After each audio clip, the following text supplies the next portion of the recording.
Thank you, President Schlissel and the Board of Regents, and good morning to everyone. I can't hear you. Good morning. Good morning.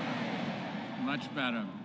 It is a great honor to be here on this great campus where so much history has been made, and it really is a thrill to walk in the footsteps of Gerald Ford, James Earl Jones, Lucy Liu, and Tom Brady. Now, I am told that no quarterback has played in more Super Bowls than Tom Brady, and just in case there are any New Yorkers here, I would just note that he played against the Giants in 2 of them, and in the interest of being diplomatic to my hosts, I can't remember who won both those Giant games. I am honored to be asked to speak to all the faculty, administrators, alumni, and most of all, to the great class of 2016. Now, I've not taken my assignment lightly.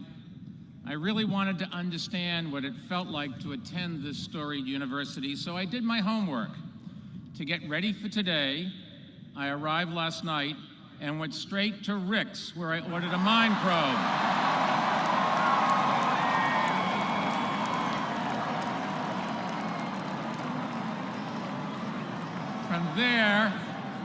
From there, I got a pie and cheesy bread from Pizza House. And a sandwich at Zingerman's. Even I could barely afford that one. And then I went to the Cube and gave it a spin. I painted the rock, and I did some yoga in the diag. And I got a tattoo of a Wolverine. But not just any Wolverine. My tattoo is a Wolverine eating a Spartan.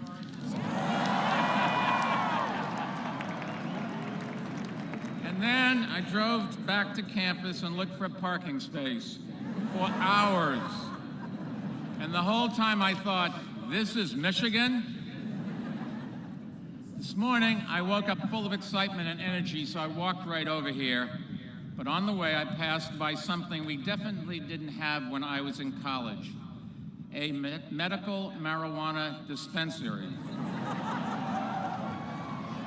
I did not inhale, but somehow I feel like totally mellow, dude. And I swear all of this is true, so help me Harbor. After all that, I feel like a true Wolverine, and I'm ready to celebrate with you. You've survived so much to get to this moment, including the polar vortex. You even survived hours of waiting in line to get into the maze rage to cheer with that guy in the blue spandex suit. So graduates, this is a great day.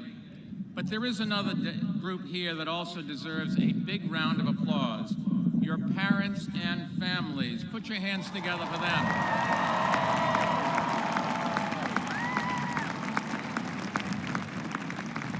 I see them out there beaming with pride, not even thinking about how much it cost them to get you to this day, or the possibility that you'll soon be moving back into their basement. Of course, there are many other people who helped you on your journey.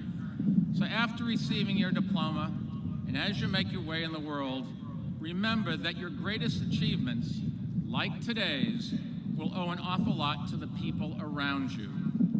If there is a secret to success beyond hard work and good luck, it's that the more we say we, and the less we say I, the farther we go.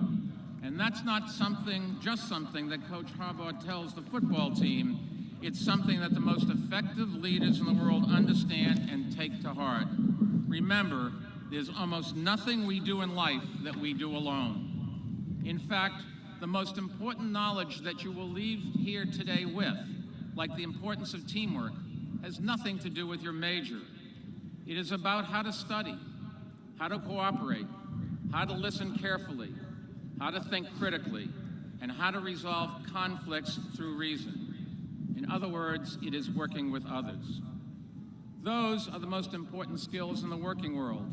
and it's why colleges have always exposed students to challenging and uncomfortable ideas. And the fact that some university boards and administrations now bow to pressure groups and shield students from these ideas through safe spaces, code words, and trigger warnings is, in my view, a terrible mistake.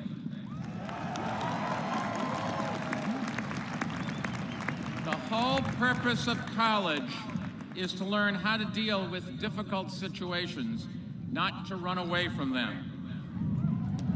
A microaggression is exactly that, micro.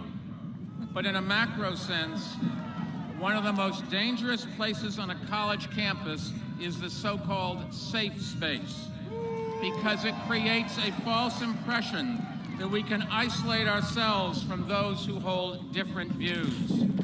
We can't and we shouldn't try, not in politics or in the workplace.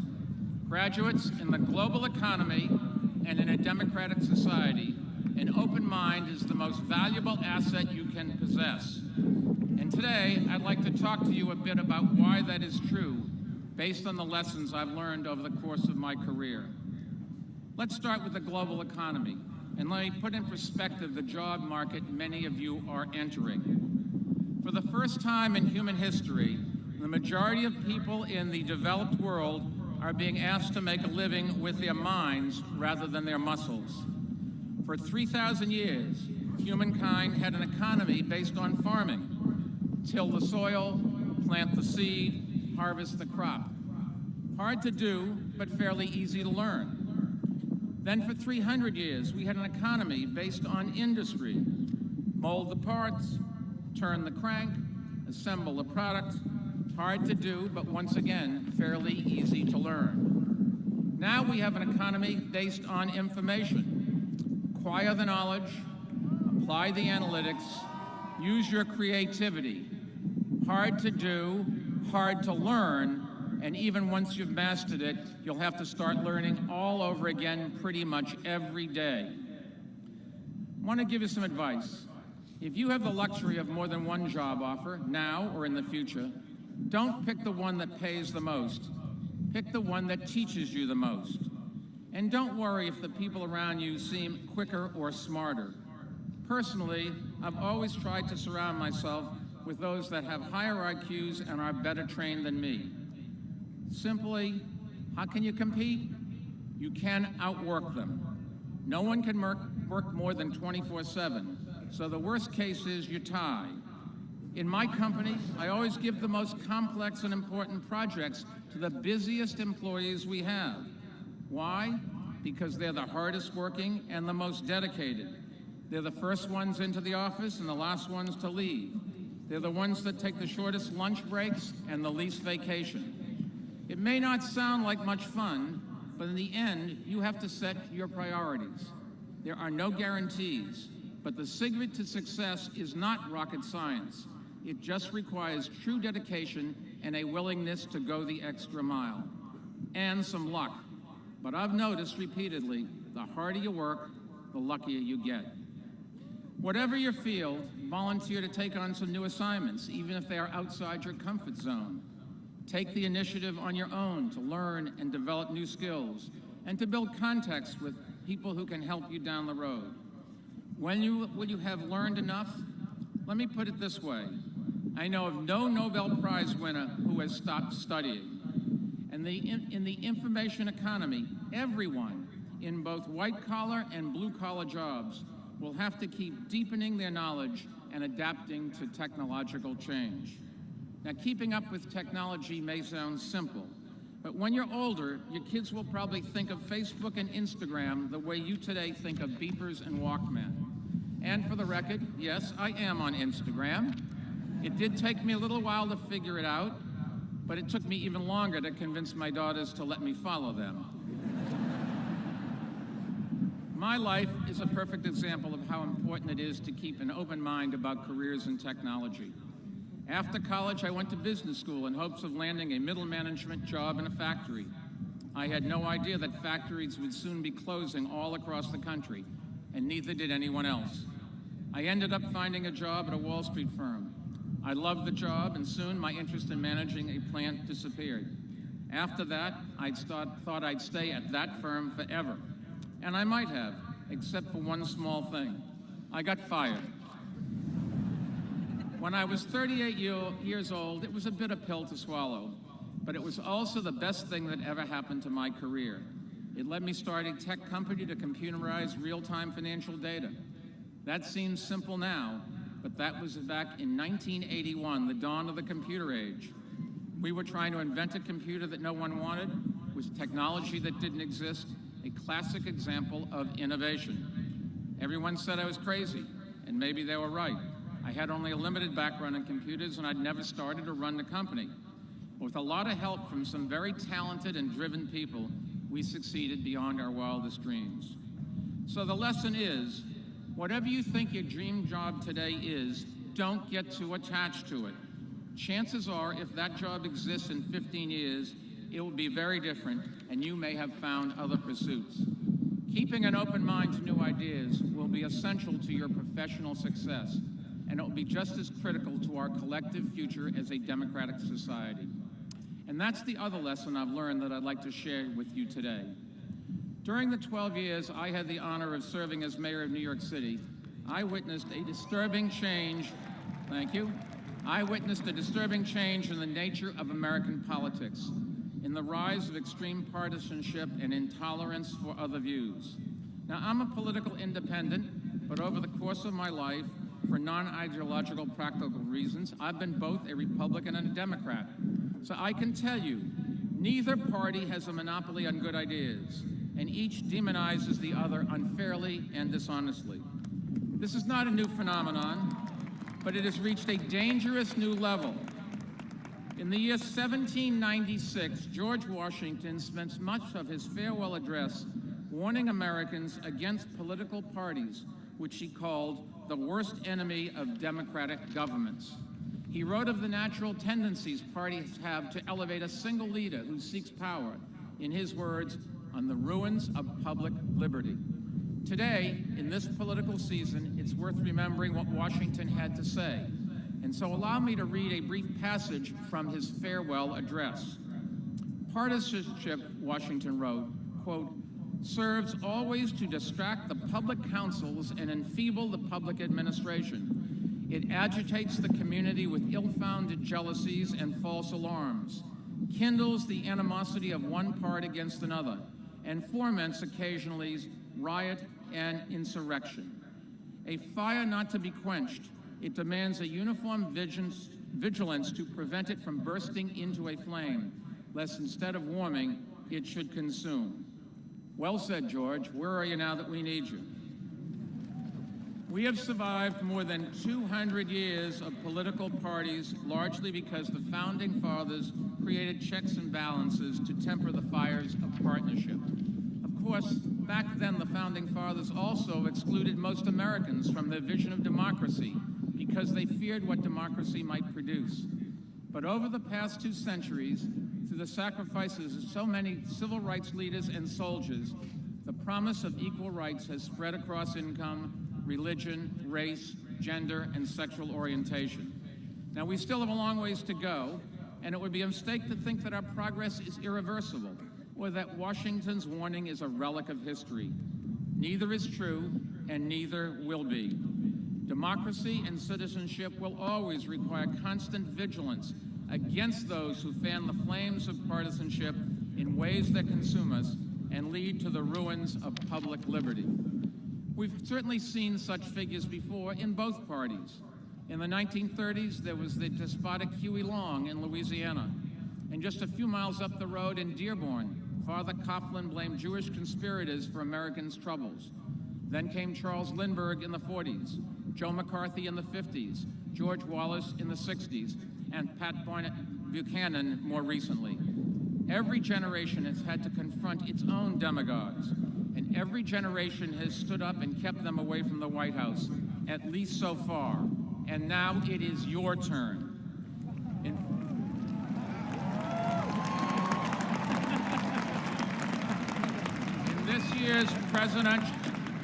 this year's presidential election, we've seen more demagoguery from both parties that I can remember in my lifetime. Our country is facing serious and difficult challenges, but rather than offering realistic solutions, candidates in both parties are blaming our problems on easy targets who breed resentment. For Republicans, it's Mexicans here illegally and Muslims, and for the Democrats, it's the wealthy in Wall Street. The truth is, we cannot solve the problems we face by blaming anyone. We are in this together, and we all must be part of the solution. America's power in the world comes from not the walls we build, but the doors we open. And it comes from tearing down. And it comes not from tearing down success, but building up opportunity. Now, American citizenship does not require much of us. We have no military draft, no mandatory national service, no compulsory voting. Our taxes compared to Europe are relatively low. And yet our voting rates are terrible, and they're especially low among young people. And this year, you can change that. Voting is the only way to stop demagogues. And the best way to stop demagogues from rising in the first place, slip.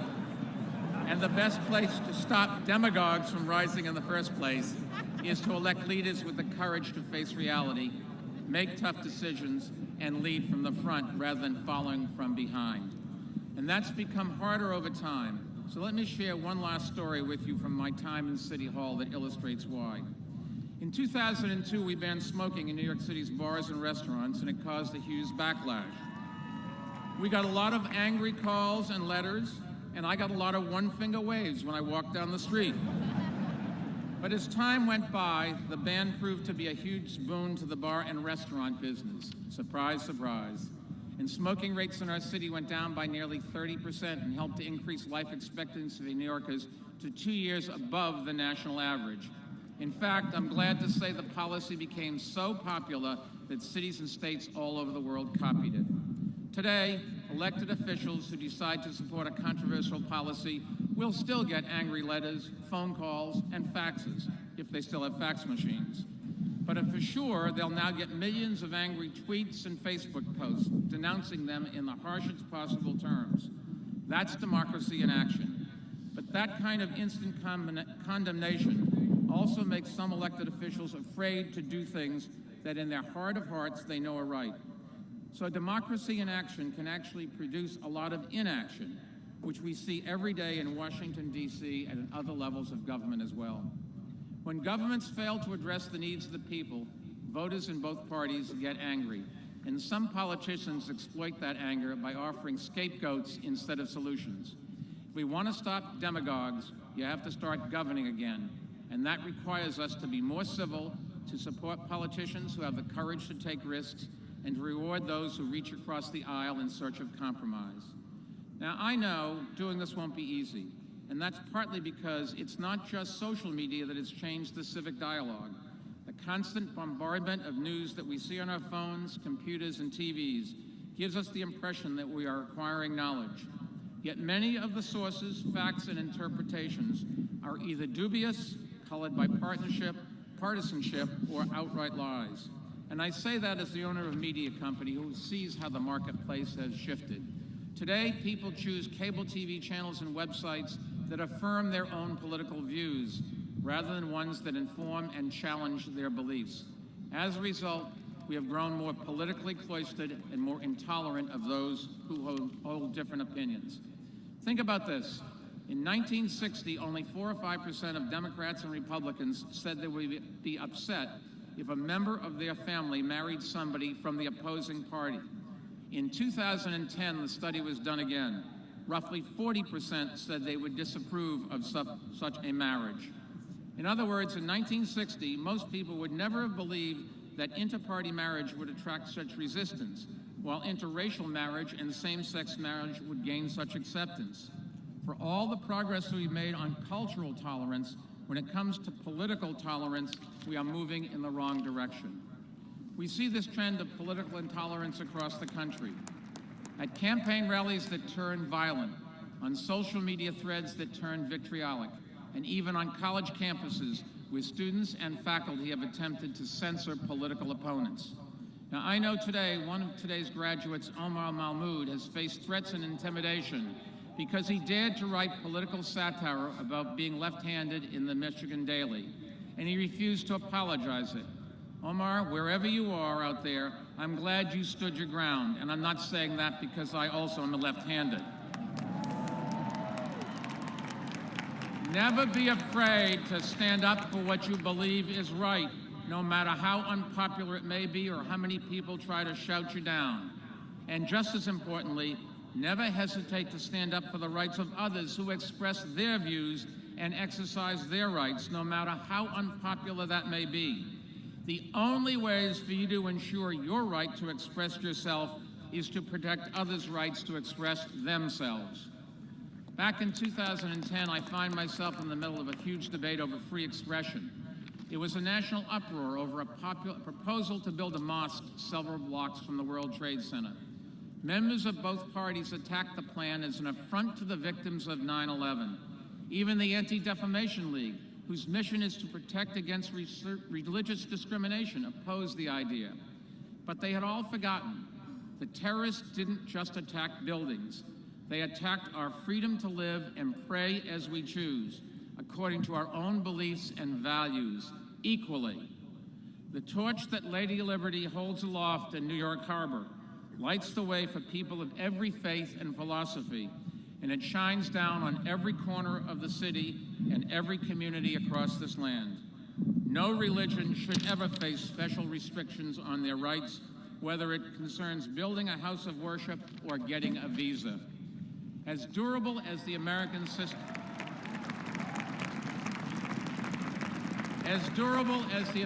system of government has been, democracy is fragile and demagogues are always lurking.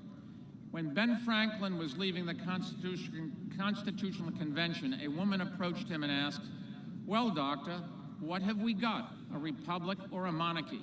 And Franklin replied, "A republic, if you can keep it." Well, graduates, it is now your responsibility to keep it. That starts with keeping an open mind, voting, and demanding that politicians offer practical solutions, not scapegoats or pie-in-the-sky promises.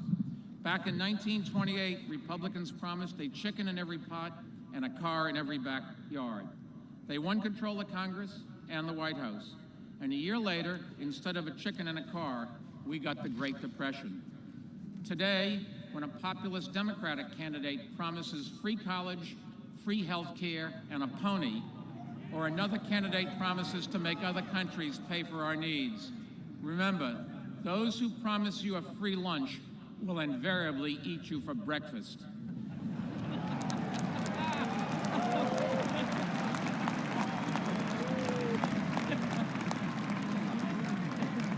If there were simple solutions to complex problems, we wouldn't have had those problems. And I'm optimistic that you graduates will rise to the occasion and help protect our republic against the danger of demagogues and the fires of partisanship that Washington warned us about 220 years ago. I believe in you. I support you. I will stand with you in this battle to the end of my days, so that my children and grandchildren can be as proud of America's devotion to freedom and equality as I am. Now, as for today, for you, this is a day of celebration. So relish it, enjoy every minute. Tonight, have one last mind probe, or two, or maybe fishbowl at Charlie's. And when you wake up tomorrow with your whole life ahead of you, just remember, no matter what happens, no matter what the future holds, you can always take pride in something that you all share, that you didn't go to Michigan State. Congratulations and go blue.